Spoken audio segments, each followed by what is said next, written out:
You're currently serving a 32-year sentence, sentenced in Calcasieu Parish in March of 2002 for second-degree kidnapping. You received a 32-year sentence, and attempted manslaughter. That was a 20-year sentence, and those are running concurrently.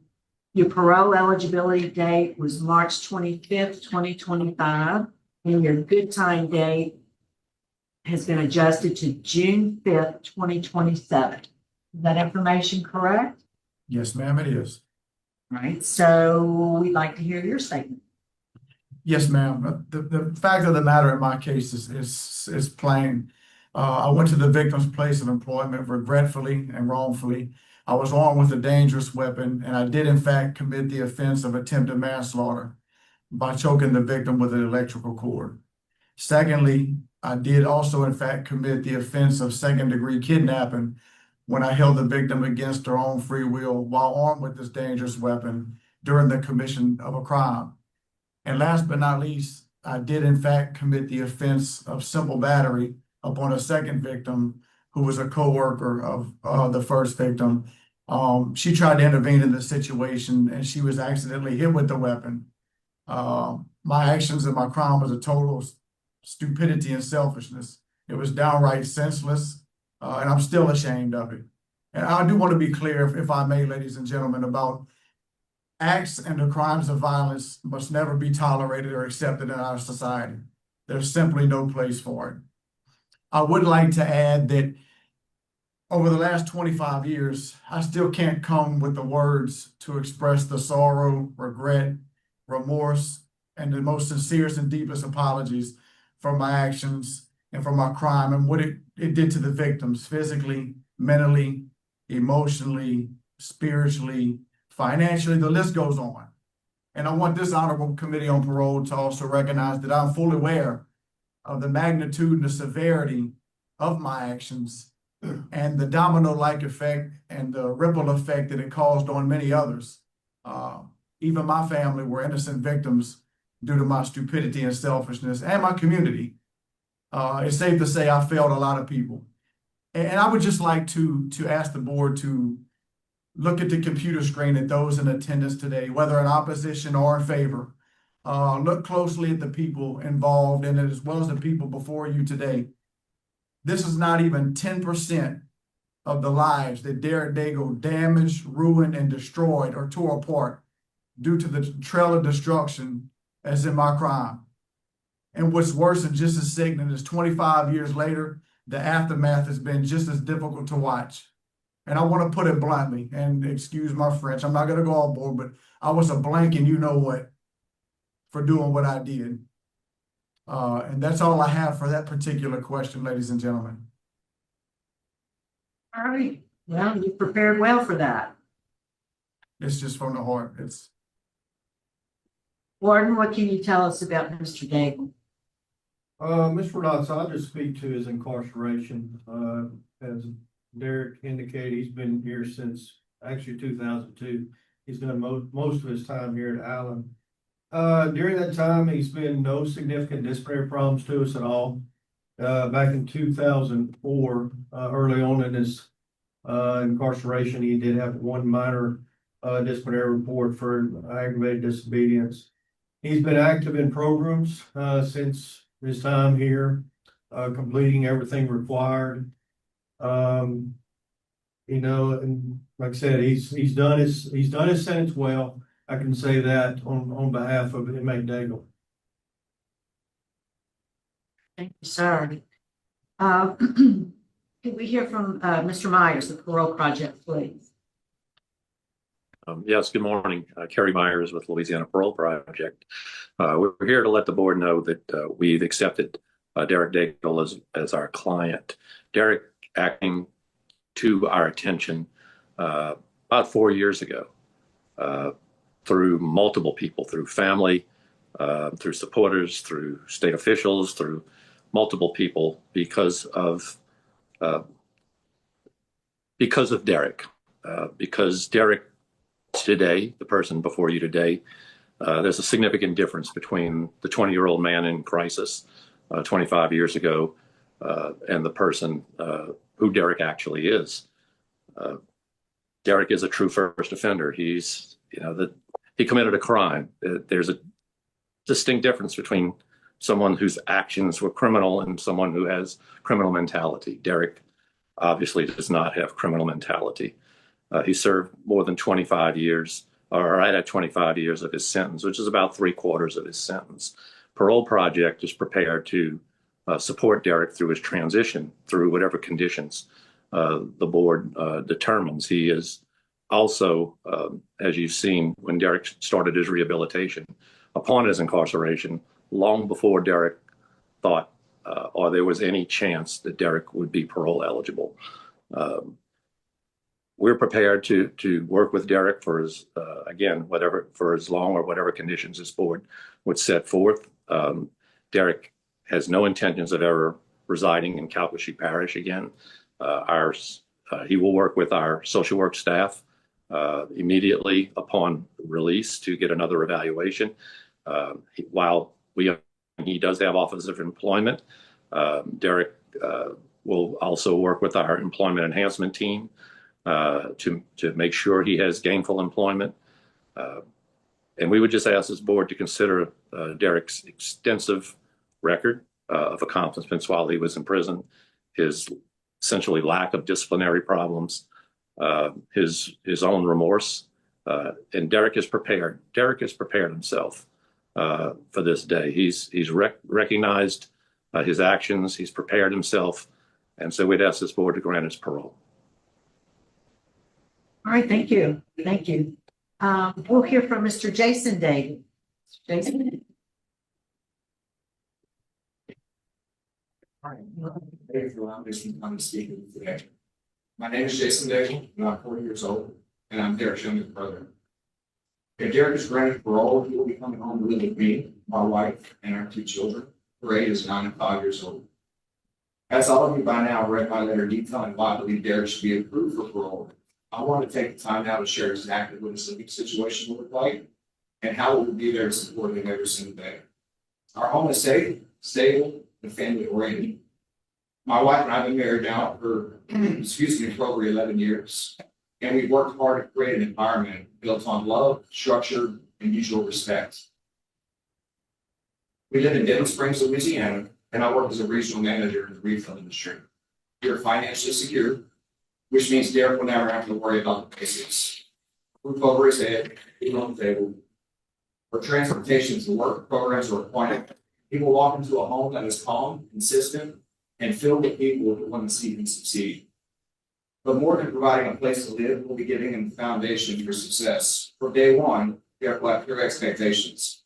Follow the rules of our home, maintain a productive daily routine, and seek steady employment, contribute to our household, and meet all parole requirements without exception.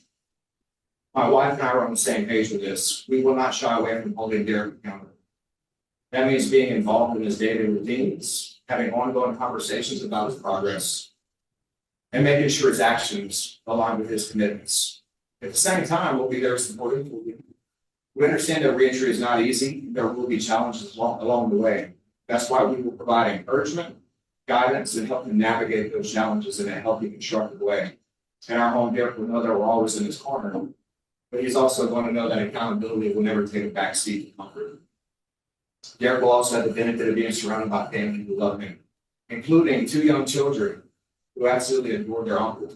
They met him, they know him, they talk about him, they make a list of things they'd like to do with him. That list is extremely long, by the way. And they look forward to his phone calls every single week as it stands now.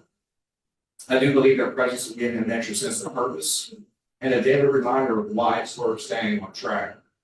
I can promise you this, if Derek is granted parole, he will not just be released. He will be stepping into a strong, close-knit, and committed support system that will work tirelessly to help him succeed, and we will hold him to the highest of standards. We are ready for Derek, and we believe he's ready for this next chapter. Lastly, I'd like to leave this panel with this. When a person is born, they have 18 years to become an adult by society's standards. That's 18 years to learn, 18 years to grow, and 18 years to prepare for life. The state of Louisiana has had Derek for close to the last 25 years to rehabilitate him. In that time, he has grown. He's learned, and he's prepared himself for life beyond those walls. I believe with all my heart that that time and work is now done. And now it's time to let him live. Thank you for considering. Thank you. Thank you. Ms. Sloan? Facility want to speak? Okay, is there someone there that wants to speak at the facility? Yes, ma'am. Miss Kathy Manuel is here in support. All right, thank you. I'm sorry, I didn't have that on my list. Go ahead, ma'am. Good morning. My name is Kathy Manuel, and I'm the Executive Director of OASIS, the Domestic and Sexual Violence Agency here in Southwest Louisiana. And for the last 13 years, Derek got started programs up here at Allen Correctional through us. I've been coming up here with my staff doing events with inmates on a regular basis before the COVID hit and the hurricanes and things like that. But since that, we've also done classes. We do them every other week. And Derek helps facilitate that. He got those started. He went to the administration here to get those things going with us. He very openly shares his crime with the other offenders in those classes and his remorse for that and taking accountability. And recently one of his brothers was murdered due to a domestic violence situation. And he openly talks about that now, how he sees from the victim's point of view, how that affects the family. I fully believe that Derek is a completely different person than he was when he committed his crime. I know that I've seen him grow over the last 13 years. And just listening to him, he is more involved with our agency than most men out in the free society, which is one thing that he and I have discussed a lot, of him being able to assist the different domestic violence agencies across our state from his point of view to get men involved and to stand up for victims of domestic violence and sexual assault. And I just hope that you see the same person that we see before you today and grant his release. Well, thank you very much for sharing those thoughts with us. We appreciate it. Like a song of the Louisiana Parole Project on behalf of Derek Daigle Sr. At this point, you've already heard a lot about Mr. Daigle, but there's some additional things about him and the accomplishments that he's done over the past 25 years.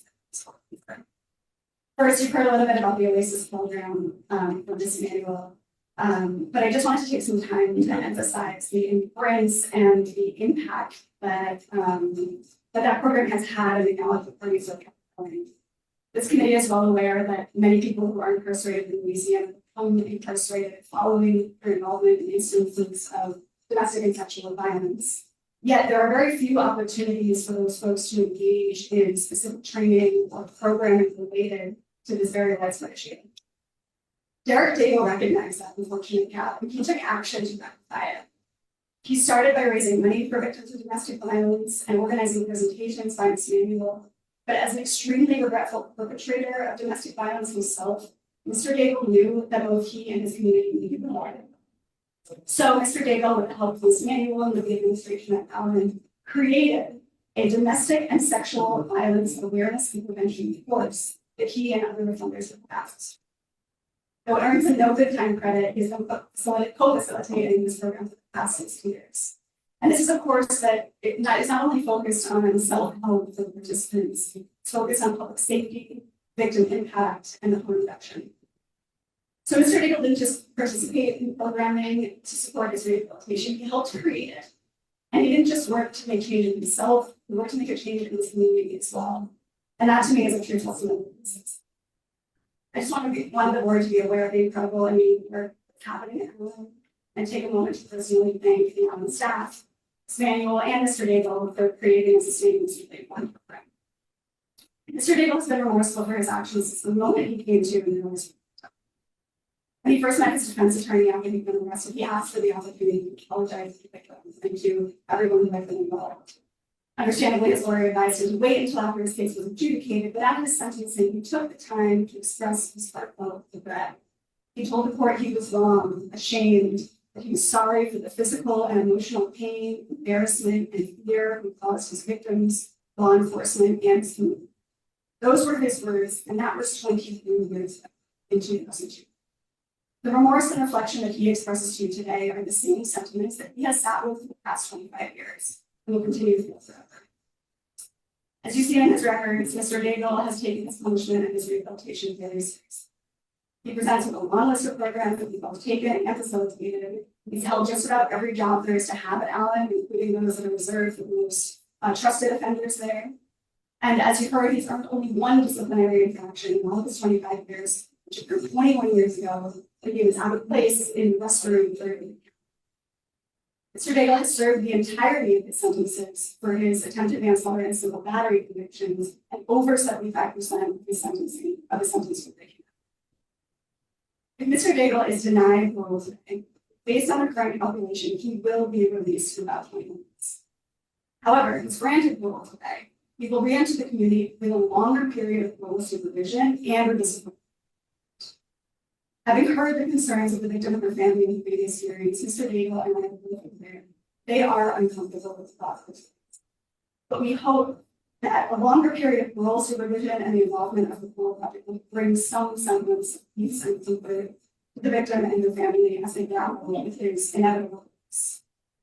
In consideration of the victim and her family, Mr. Daigle has also chosen a post-parole project residency plan outside of Lake Charles. Mr. Daigle has learned through internal reflection, through programming, through personal experience, now that the lasting impacts that instances of violence, and particularly domestic violence, can have. As Ms. Manuel mentioned, just 3 months ago, Mr. Daigle lost his brother Brett to an incident of domestic violence when he was tragically killed by the mother. From this awful experience, Mr. Daigle has grown an even deeper understanding of how it feels to be a victim of a violent crime and the impact of his own violent actions. As you can see and you've read in letters of support, Mr. Daigle has a wonderful and supportive family who are eager to support him as he transitions back into the community and to keep him in case. Even from prison, Mr. Daigle has been an excellent father and role model to his son, Derek Jr., having missed key moments in his early life to reunite Derek Jr. and Derek Sr. Mr. Daigle also maintains a positive relationship with Derek Jr.'s mother and her family, who think very highly of Mr. Daigle and are also willing to support him, as you can see in their letter of support. Mr. Daigle's parents asked that I let the committee know that they are watching today on YouTube. They are extremely proud of Derek's exhibited maturity and capacity to take responsibility, and having lost a son recently, they are especially anxious to have Derek home. Mr. Daigle has done everything that he can do from within the confines of prison to prove that he was remorseful for his actions, he was rehabilitated, and he was well prepared to re-enter the community as a responsible and a peaceful citizen. And as far as responsibility, I think Mr. Daigle speaks for himself. In my time working with him, he has never hesitated to, without excuse, take ownership for every ounce of problem. So, considering those factors, he, Mr. Daigle, and his for an additional 20 weeks would serve the only. Given his continued dedication to awareness and prevention of domestic and sexual violence and the positive impact that he's had on his son and his nieces and nephews with whom he plans to live, there's no question that Mr. Daigle will benefit his community. He certainly will. Though Mr. Daigle has gained significant awareness of the impact he has had on the victims through the OASIS program and his personal experience, the victim awareness course was recently made available to Mr. Daigle. He did enroll. He is currently taking victim awareness, and he's set to complete that course in September. So I mentioned that to say that if the board deems it an appropriate or necessary condition, he would complete that program before he is released. He is happy to do that. In closing, I humbly ask this board to consider all of the important work that Mr. Daigle has done, positive impact he has already had on his community, and his genuine remorse for his friends, and grant him the opportunity to serve for the later for something. Thank you very much. Thank you. Mr. Daigle, your case was assigned to Mrs. Ledoux. Would you answer any questions? Yes, ma'am. Okay, Mr. Daigle. Yes, ma'am.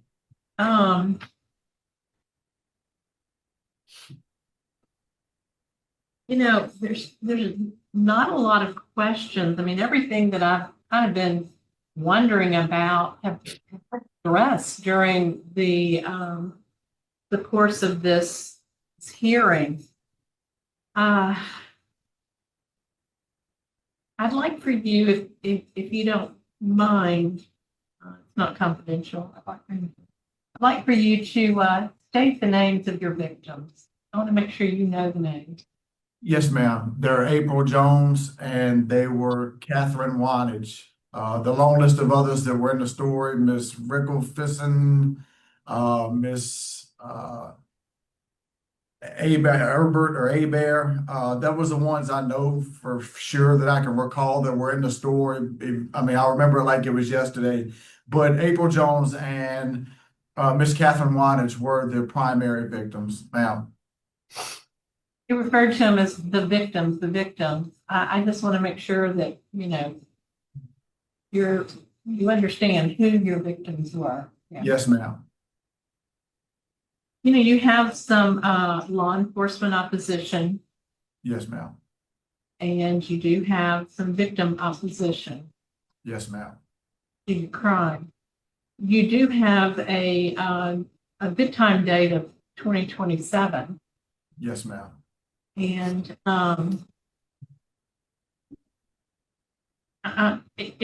you have earned 495 good time days.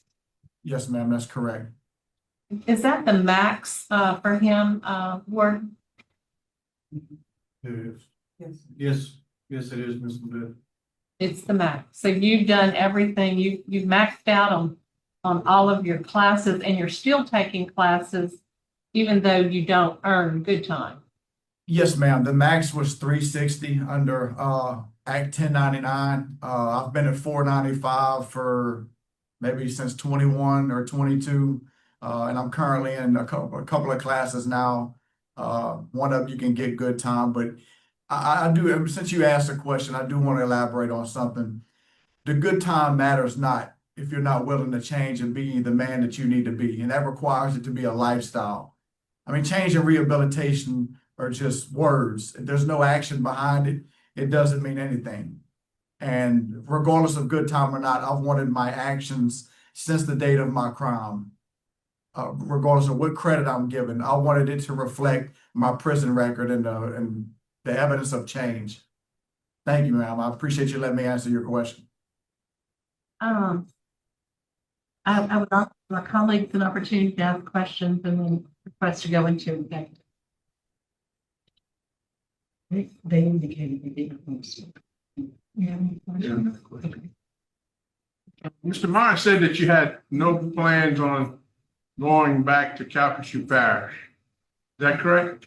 Yes, sir, that is correct. And I would like to tell you why, if you have a moment.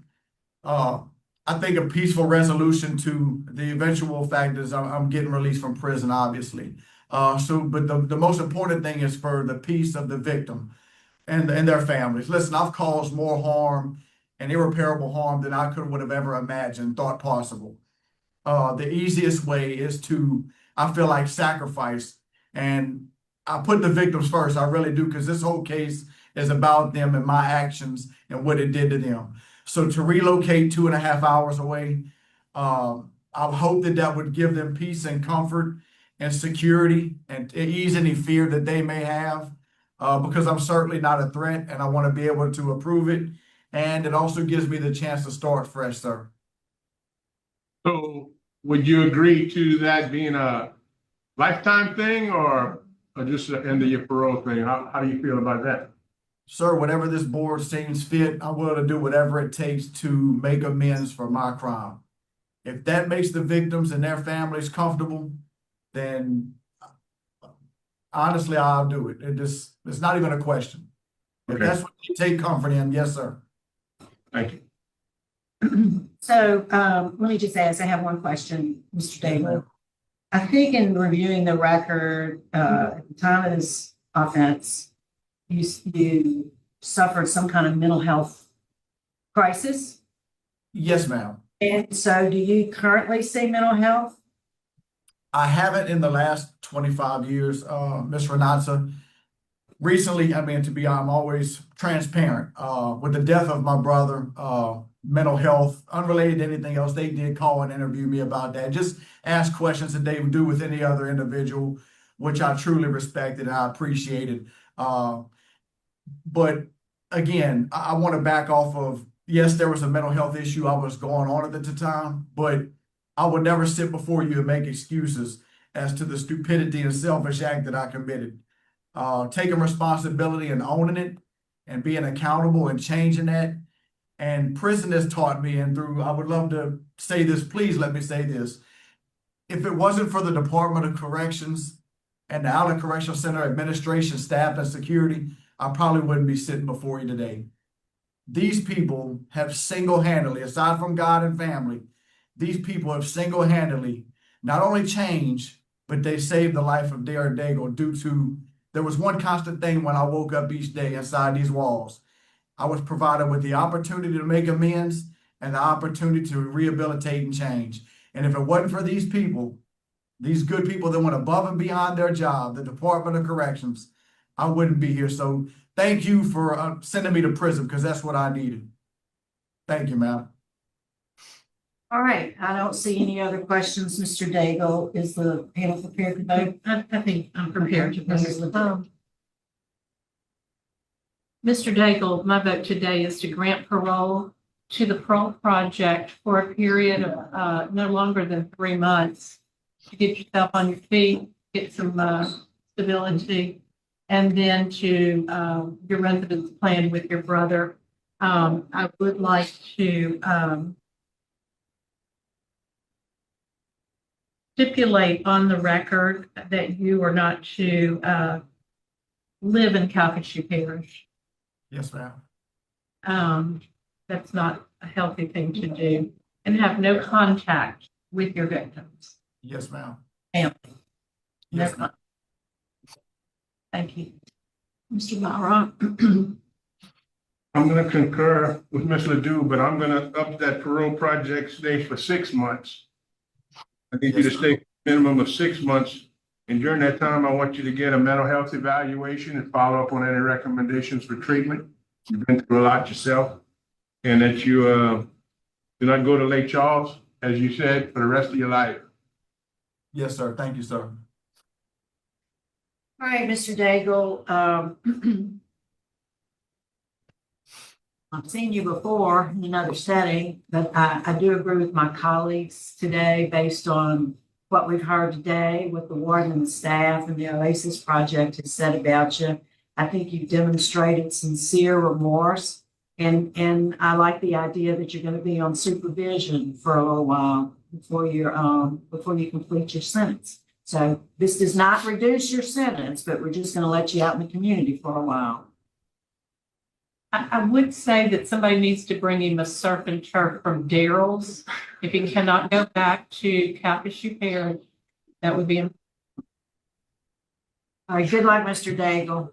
Thank you, Committee on Parole. Thank you, and God bless. Let me know what you think about this case in the comments below. And if you like this video, please hit subscribe for new videos every week.